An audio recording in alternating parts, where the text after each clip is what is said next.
All rise. We will obey.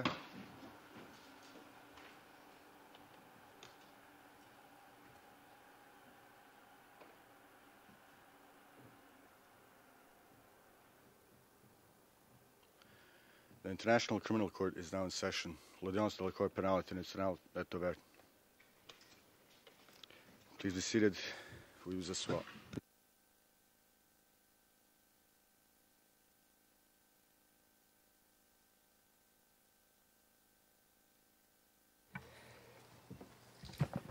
Le président, bonjour. Madame le greffier, veuillez citer l'affaire. Thank you, Madam President. Je vous remercie, Madame The le Président. Situation en République centrafricaine. Affaire le procureur contre Jean-Pierre Bemba Gombo. ICC 0105-0108. Nous sommes en audience publique. La Présidente, je vous remercie. Bonjour à tous. Je salue l'équipe de l'accusation, les représentants légaux des victimes, l'équipe de la défense, Monsieur Jean-Pierre Bemba Gombo, les représentants du greffe. Bonjour à nos interprètes et à nos sténotypistes.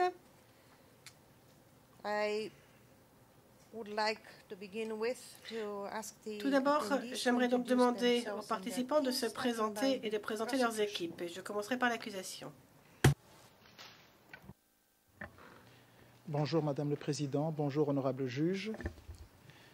Sont présents aujourd'hui pour le compte du bureau du procureur Monsieur Fabrizio Guariglia, qui est le coordinateur des poursuites,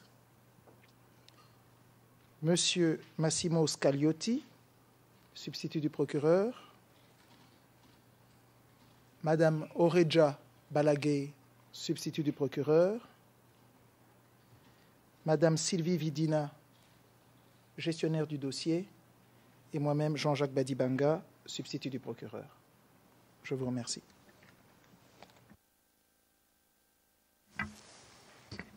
Bonjour, Madame le Président, honorable juge. Je suis Maître Zarambo Asingambi, représentant légal de victimes.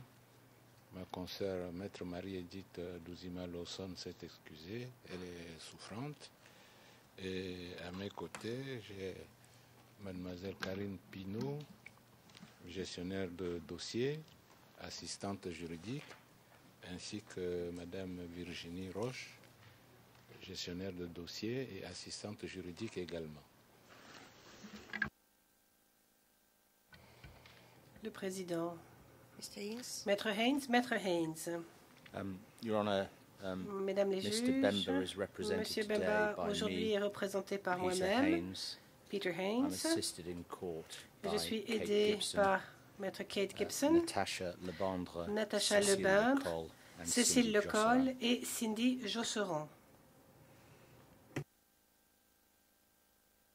Madame la Présidente, Mesdames les juges, sur le banc du greffe avec moi aujourd'hui, il y a Bibiana Becerra Suarez, qui est juriste coordinatrice au sein du bureau du directeur des services de la Cour. Il y a Abdul Aziz Mbaye, chef de l'unité d'aide judiciaire, et moi-même, Marc Dubuisson, directeur des services de la Cour, pour le greffier Herman Van Hebel. Président, je vous remercie.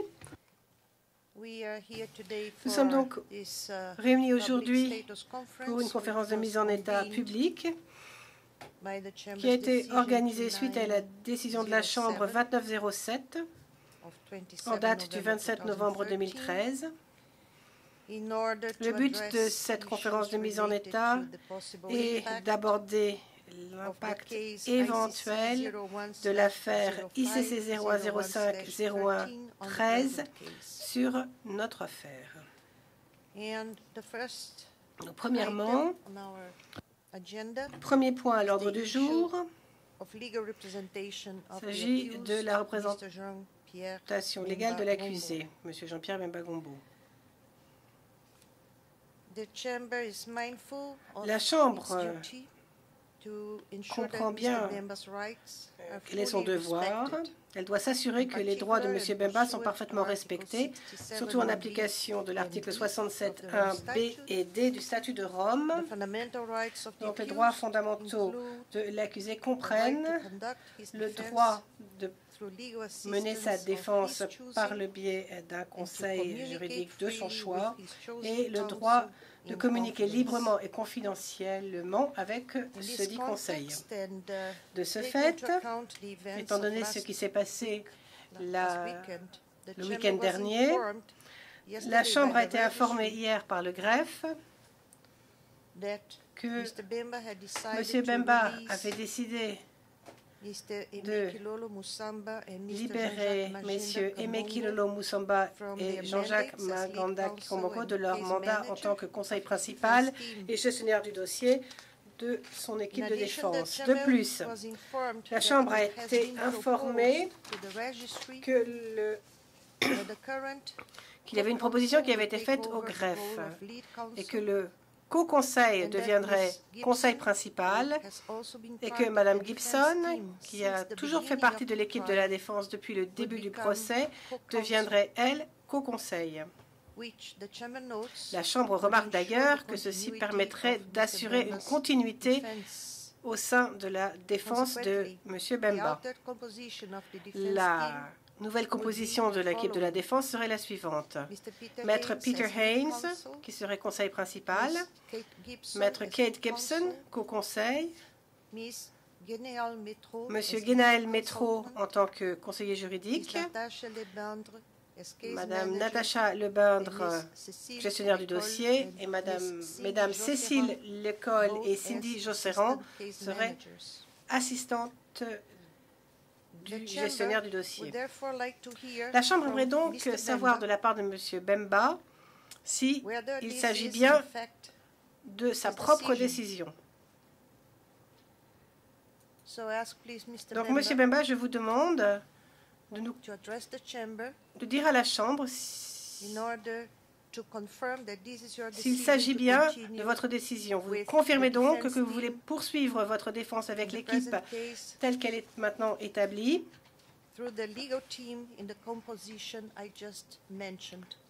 Vous confirmez bien que c'est votre décision.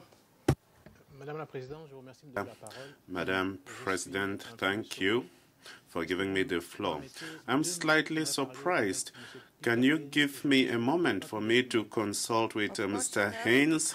All time you need, Mr. Jean-Pierre Bemba-Gombo. Je ne vais pas abuser de votre Mr. Bemba, I will not abuse of that opportunity.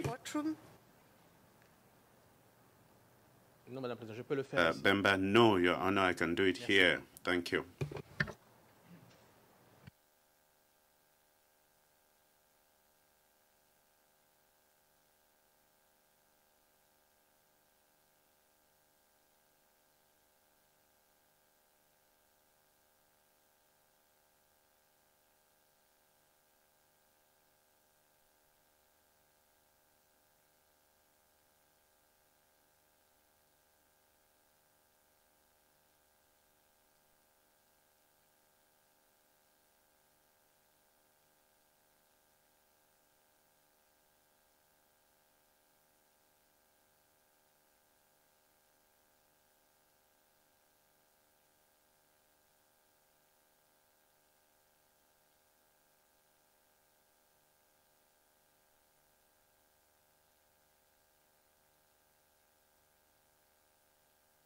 Mr. Bemba.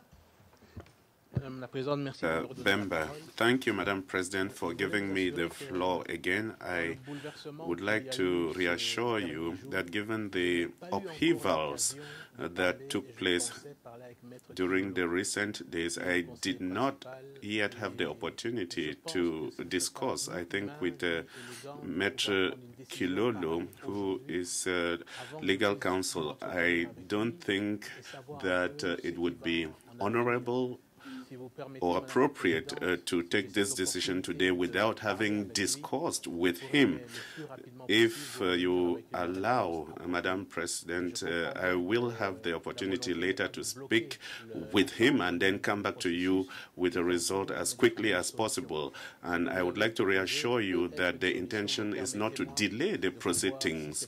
What you have proposed can be a solution, but please allow me to discuss this matter with Maître Kilolo so that he should not take it in a specific way. At a human level, I think it would be preferable for me to do that. Thank you, Mr. Bemba. Mr. Haynes. Monsieur Bemba, Maître Haynes. Your Honor, that is exactly what I anticipated. C'est exactement ce que je pensais que M. Bemba allait dire.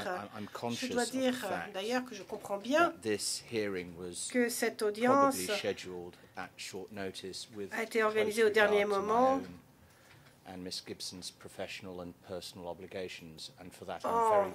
du fait d'ailleurs des obligations professionnelles de Maître Gibson et de moi-même. Je vous en suis très reconnaissant d'ailleurs. Mais cela signifie sans doute que c'est un peu prématuré. On ne peut pas encore trouver de solution. Vous savez peut-être, ou vous ne le savez pas d'ailleurs, que les conditions de détention de Maître Kilolo et de M. Bemba sont telles qu'ils ne peuvent pas communiquer l'un avec l'autre. Donc nous espérions qu'il y aurait pu y avoir des conversations entre eux avant aujourd'hui, mais ça n'a pas été possible visiblement. Je ne vois pas vraiment ce que je peux rajouter d'ailleurs sur ce point, en tout cas à l'heure actuelle. Le président. Monsieur Dubuisson, pourriez-vous éclairer la lanterne de la Chambre, s'il vous plaît, et nous expliquer plus en détail ce que Maître Haynes vient de nous dire? Madame la Présidente, il est vrai, en effet, que le juge unique that the single judge responsible for the Article 70 proceedings had in fact issued an order for separation and non-communication for a period of 72 hours. This period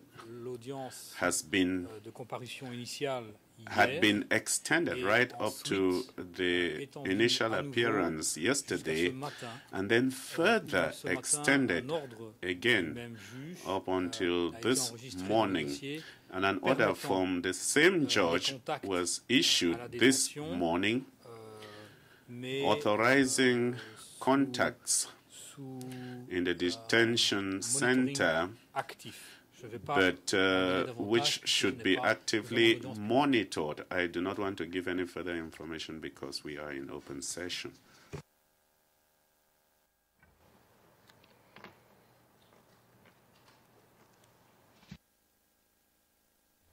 Maître Haynes, peut-être pourrions-nous traiter ceci par le biais d'écriture. Cela pourrait être fait dans les 2 jours à venir. Le président, écoutez, donnez-moi au moins 1 minute pour que je puisse délibérer avec mes consoeurs d'abord.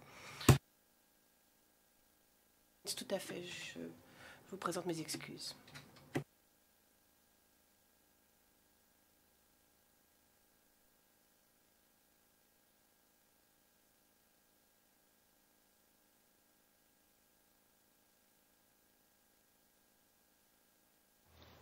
Le président, Maître Haynes, comme vous l'avez fait remarquer fort justement, cette conférence de mise en état a été organisée à la hâte, mais pour une raison bien simple, c'est parce qu'à partir de lundi, vous ne serez plus disponible, vous ne pourrez plus venir nous parler du fait d'autres engagements professionnels. Donc c'était pour répondre à votre demande que nous avons organisé cette conférence de mise en état si rapidement. Nous comprenons très bien les raisons données par M. Jean-Pierre Bemba Gombo. Comme nous l'avons dit, M. Jean-Pierre Bemba Gombo a le droit d'être représenté par un conseil de son choix, étant donné que Maître Kilolo était jusqu'à présent le conseil principal de son équipe de défense. Il est important, bien sûr, que vous communiquiez avec cette personne avant de faire quoi que ce soit, Monsieur Bemba. Nous comprenons cela très bien. Nous allons donc laisser de côté tout ce qui traite de la représentant légale de l'accusé, en tout cas pour l'instant. Maître Haynes a reçu pouvoir, un pouvoir qui est valide, et nous allons donc attendre une écriture afin que ce soit inscrit au dossier le pouvoir qui a été donné à Maître Haynes en application de la règle 22, paragraphe 2 du règlement de procédure et de preuve. Donc, c'est par ce biais que M. Jean-Pierre Bemba Gombo donnera pouvoir de conseil et de co-conseil aux personnes de son choix, comme cela a été fait au début de cette affaire. Monsieur Dubuisson, je vous demande de vous assurer que la Chambre reçoit ce document le plus rapidement possible, dès que M. Bemba aura pris sa décision, et que nous soyons donc, que la Chambre soit notifiée du dépôt de ce pouvoir. L'accusation a-t-il quoi que ce soit à dire? Monsieur Gariglia, non, pas vraiment. Donc, tout d'abord, c'est la première fois que je m'adresse à cette Chambre, donc je vous remercie de me permettre de parler. Donc, tout d'abord, je dois soulever quelque chose qui est difficile pour le bureau du procureur, mais qui doit être fait, car il y a un problème potentiel qui pourrait exister. Et nous considérons que cela doit être pris en compte dans les mesures que la défense devra prendre dans les jours à venir. Donc, comme vous le savez, qu'il y a une affaire au titre de l'article 70 qui a été engagée contre certains membres qui font encore partie de l'équipe de la défense. Le bureau du procureur a pratiquement terminé ses enquêtes. Notre conclusion est que ni Maître Haynes ni Maître Gibson ne sont impliqués dans les activités criminelles qui sont sous-jacents à cette nouvelle affaire. Donc, les enquêtes ne sont pas encore terminées, elles sont presque terminées, mais normalement, de toute façon, cette évaluation sur ces deux personnes ne va pas changer. Il y a très peu de chances qu'elle ne change. Mais il y a quand même un conflit, un éventuel conflit d'intérêts qui doit être abordé. Ce n'est pas notre rôle. Donc, nous n'avons pas enquêté sur des infractions éventuelles au code de conduite par Maître Haynes ou Maître Gibson. Je ne suggère pas que cela ait été le cas, mais en tout cas, on ne l'a pas évalué parce que ce n'est pas notre rôle. Je remarque en revanche qu'au titre de l'article 32.1b du Code de conduite des conseils de la défense, les conseils sont responsables de tout écart de conduite de la part de ces équipes lorsqu'ils disposent de formations suggérant que des infractions ont eu lieu et qu'aucune sanction n'a été prise. Donc, en théorie, il pourrait qu'il y ait donc une responsabilité engagée au titre du Code de conduite, en tout cas en ce qui concerne le Maître Haynes, concernant le comportement de M. Maganda en tant que gestionnaire des affaires de l'équipe de la défense. Je ne dis surtout pas qu'il y a eu, cela a eu lieu, mais je dis qu'il y a quand même une enquête que le greffe devra faire. C'est certainement au bureau du procureur de diligenter cette enquête, mais nous sommes dans une situation où éventuellement il pourrait y avoir un conflit d'intérêts, en tout cas en ce qui concerne Maître Haynes. Nous pensons quand même qu'il y a une solution par le biais d'une dérogation dérogation qui serait signée par M. Bemba concernant cet aspect de conflit d'intérêt potentiel. Alors, cette dérogation peut être faite avec l'aide d'un conseil indépendant nommé par le greffe, le cas échéant, mais il est de toute façon impératif que M. Bemba comprenne bien qu'il y a éventuellement un problème qui pourrait exister et que, surtout s'il souhaite conserver Maître Haynes en tant que conseil principal. En théorie, Maître Haynes et Maître Gibson sont témoins, en tout cas théoriquement, des crimes qui auraient pu être commis au titre de l'article 70. Cela dit, sachez que le bureau du procureur n'a aucune intention de citer ni Maître Haynes ni Maître Gibson en tant que témoins. Mais les suspects pourraient très bien le faire, et la chambre de première instance aussi. Donc là, il pourrait y avoir un conflit d'intérêt potentiel. Mais, à nouveau, nous pensons que là, une dérogation de M. Bemba pourrait être la solution. Mais ce qui est important, c'est que M. Bemba sache bien que cette situation est ce qu'elle est, et afin qu'il puisse prendre une décision parfaitement informée quant au maintien de Maître Haynes et de Maître Gibson dans son équipe de défense. Donc, c'est peut-être un peu prématuré d'en parler, mais nous considérons qu'il est essentiel quand même que cette procédure soit parfaitement claire afin d'éviter qu'il y ait des incertitudes qui pourraient entacher le jugement que vous allez rendre dans cette affaire. Et c'est pour cela que nous avons abordé ces problèmes. La Chambre, je ne pense pas que c'est à la Chambre de répondre aux questions qui viennent d'être soulevées par M. Guariglia. Mais cela est maintenant noté au compte-rendu de l'affaire. Et jusqu'à présent, c'est quand même au co-conseil, donc Maître Haynes, de parler de ces questions avec son client, avec éventuellement l'aide du service de la section des conseils de la défense au sein du greffe, où il se peut aussi que l'on nomme un conseil indépendant si M.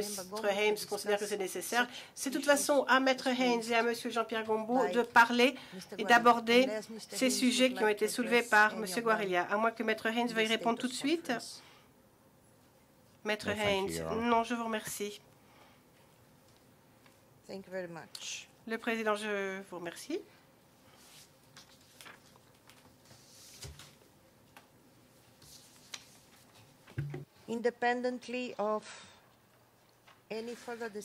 Donc, une décision va donc être prise éventuellement à un moment ou à un autre sur la nouvelle composition de l'équipe de défense de M. Gombault. Et sans prendre en compte le pouvoir qui a été donné par M. Jean-Pierre Gombault à Maître Peter Haynes, pour l'instant, Maître Peter Haynes représentera donc de façon officielle les intérêts de M. Jean-Pierre Bemba Gombault. Je tiens à dire, pour le compte-rendu, que le témoin de la Chambre 1, donc le témoin cité par la Chambre en application de pouvoir qui lui est dévolu au titre des articles 64, 6, B et D et 69.3 du statut. Donc ce témoin a terminé de déposer le 22 novembre 2013. En conséquence, et sous réserve des décisions de la Chambre concernant les demandes qui sont encore pendantes devant la Chambre, ici je fais référence aux écritures confidentielles de la défense 2872 et 2901, la présentation orale des moyens de la défense, en l'espèce, a est terminée, en principe en tout cas. De ce fait, les seules dates butoirs qu'il nous reste sont celles qui sont imposées par la décision 2898. Donc, les parties et les participants doivent donc déposer demain au plus tard, le 29 novembre 2013, toute demande pour versement au dossier d'éléments portant sur le témoignage du témoin de la Chambre 01. C'est la première date butoir et ensuite il y a 7 jours qui courent pour les réponses.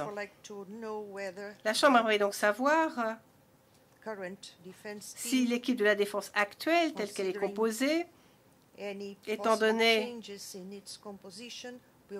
les changements dans sa composition qui ont eu lieu récemment, sera en mesure de satisfaire ces obligations et de répondre dans les délais. Maître Haynes, aurez-vous le temps de remplir, de répondre? Réponse oui.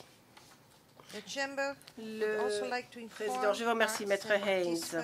Le président, la Chambre veut aussi informer les parties et les participants que la décision déclarant que la présentation des moyens terminée en application de la règle 141 du règlement de procédure de preuve ne se fera que lorsque la Chambre aura statué sur la recevabilité de tous les éléments de preuve que les parties et participants ou la Chambre souhaitent verser au dossier.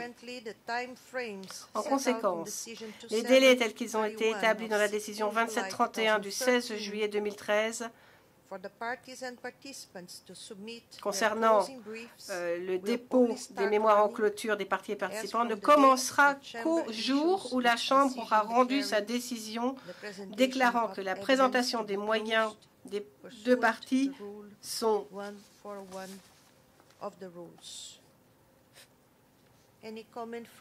est faite en application de l'article 141 du règlement de procédure et de preuve. Y a-t-il un commentaire de la part des parties et participants en ce qui concerne ces délais? Balibanga? Non, Madame le Président, nous sommes à la disposition de la Chambre. No from the defense, Your Honor. Maître Haynes, pas de problème de la part de la défense. Pas de problème non plus.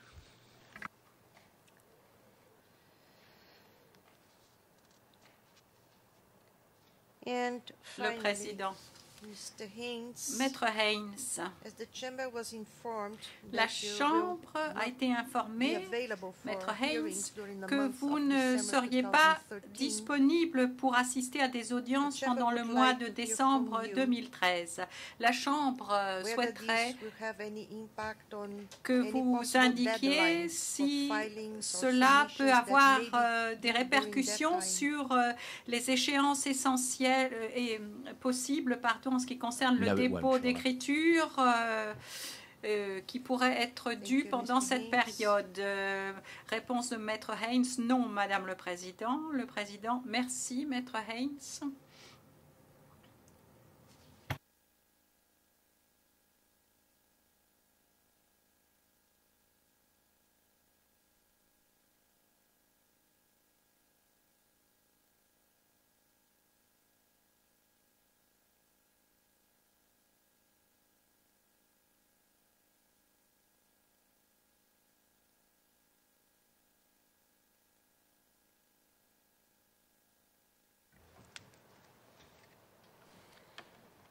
Judge Joyce Alouache, very attentive to the English transcript. La juge Alouache, qui est très attentive à la transcription anglaise, a constaté que la réponse donnée par Maître Haynes à la question posée par la Chambre n'a pas été enregistrée. Maître Haynes, entre la réponse de M. Badibanga, page 11, ligne 11, et la réponse de Maître Zarambo à la ligne 11. J'ai confirmé que nous n'avions pas de difficulté à l'égard de cette suggestion non plus. Le Président, merci beaucoup, Maître Haynes.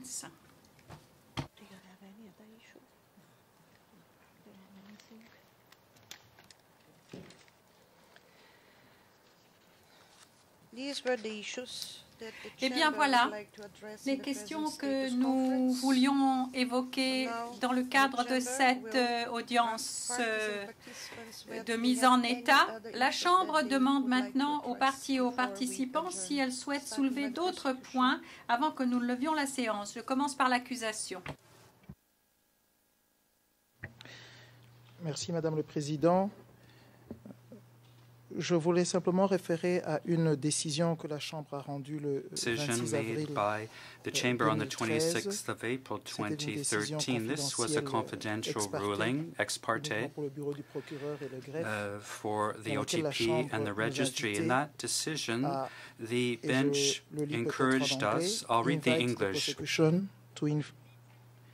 to inform the Chamber when the present decision can be issued in redacted form. Okay, now I was afraid that you were going to reveal the content of an ex parte filing, but I apologize. Excuse. Point du tout, Madame le Président.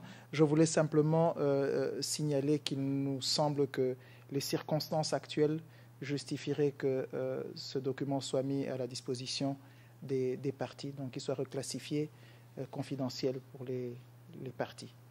Non pas public, bien entendu. Si vous souhaitez que nous le fassions par écriture, nous pouvons également le faire.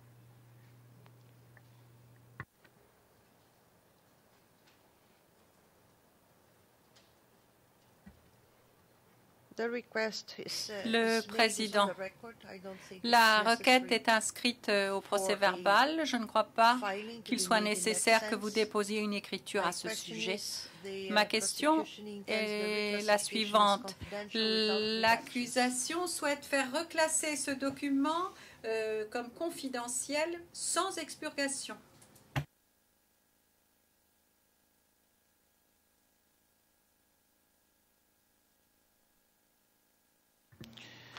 Oui, Madame le Président, il nous semble qu'à ce stade, c'est effectivement, cela peut être le cas. Tout à fait. Le Président, merci, Maître Badibanga. Maître Zarambo, avez-vous autre chose à soulever ici?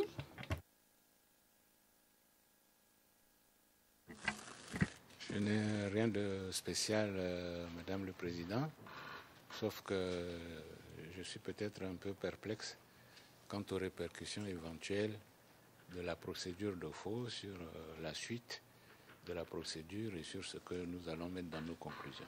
Je vous remercie. Le Président, Maître Zarambo, pour le moment,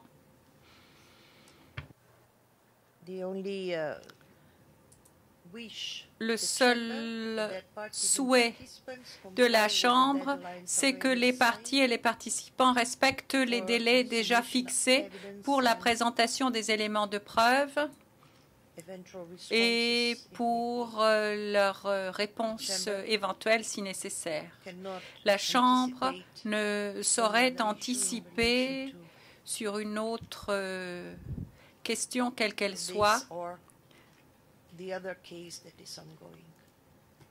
dans cette affaire ou en l'autre affaire. La Chambre ne le peut pas et ne le souhaite pas.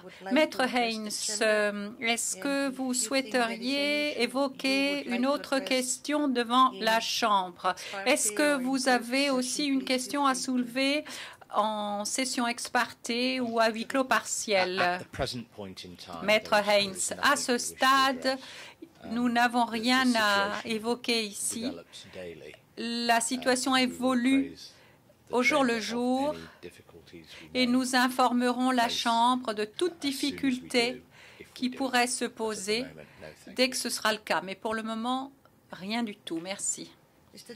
Monsieur Dubuisson. Je vous remercie, Madame la Présidente. Juste pour le compte-rendu d'audience et dans un souci d'équité, quand on évoque le conflit d'intérêts potentiel pour Maître Haynes, je dirais que le même conflit potentiel existe dans le chef de Maître Kilolo, qui au demeurant pourrait avoir, dans le cadre de l'affaire sous l'article 70, une autre défense que celle d'un co-accusé qui est aujourd'hui un client. Voilà, donc simplement pour que ce soit équitable par rapport au compte rendu d'audience. Le conflit d'intérêts n'existe pas potentiellement qu'à l'égard de Maître Hens, mais également à l'égard de Maître Kilolo.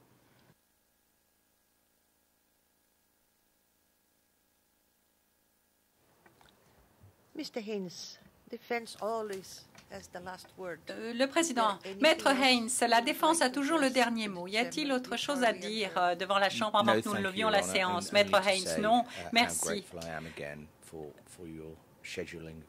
Je vous remercie une nouvelle fois infiniment pour avoir organisé cette audience en tenant compte de mon emploi du temps. Le président, à la dernière audience, vous me félicitiez pour la gentillesse dont je faisais preuve à votre égard, donc je poursuis. Maître Haynes, ça devient une habitude, Madame le Président. Le Président, oui, c'est dans ma nature, je puis vous l'assurer.